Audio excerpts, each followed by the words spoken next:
ఇప్పుడే country delight యాప్ని download చేసుకోండి. Download the country delight app now. జీవితం ఎప్పుడు ఎలాంటి మలుపు తిరుగుతుందో ఎవరికీ తెలీదు.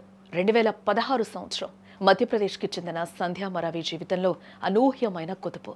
భర్త మరణం ఆమెను ఒంటనే చేసింది. అప్పటికే ఆమె చేతిలో చిల్లి గవ్వలేదు.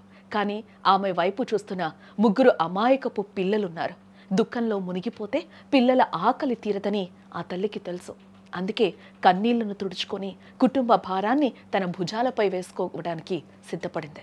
కానీ ఏం పని చేయాలి, సమాజం ఏమంటుంది అనే ప్రశ్నలను పక్కన పెట్టి ఒక సాహసోపేతమైన నిర్ణయాన్ని తీసుకుంది. అప్పటి వరకు కేవలం మగవాళ్లు సామ్రాజ్యంగా ఉన్న రైల్వే కూలీ పనిని ఎంచుకుంది.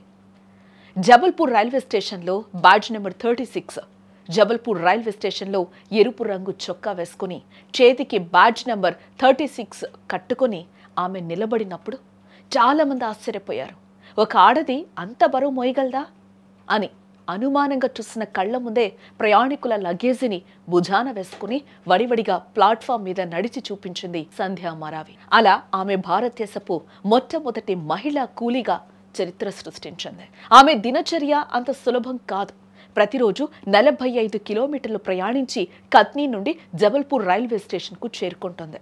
ఉదయం నుండి సాయంత్రం వరకు ఎండనక వాననక బరువులు మోస్తుంది. ప్రయాణికుల పిలుపు కోసం ఎదురు చూస్తూ ఉంటుంది. అయితే ఆమె పోరాటం అక్కడితో ఆగిపోదు. సాయంత్రం పని ముగించుకుని అలసిపోయిన శరీరంతో ఇంటికెళ్తుంది. ఇంటికి వెళ్ళగానే ఆమెలోని కూలి నిద్రపోతుంది. అమ్మ మేల్కుంటుంది. పిల్లలకు వంట చేసి వారికి అన్నం తినిపించి వారి చదువు బాధ్యతలు చూసుకునే వరకు ఆమె విశ్రాంతి తీసుకోదు. సంధ్యా మరావి కథ కేవలం బరువులు మోయడం గురించి కాదు. ఇది ఆత్మ గౌరవం గురించి.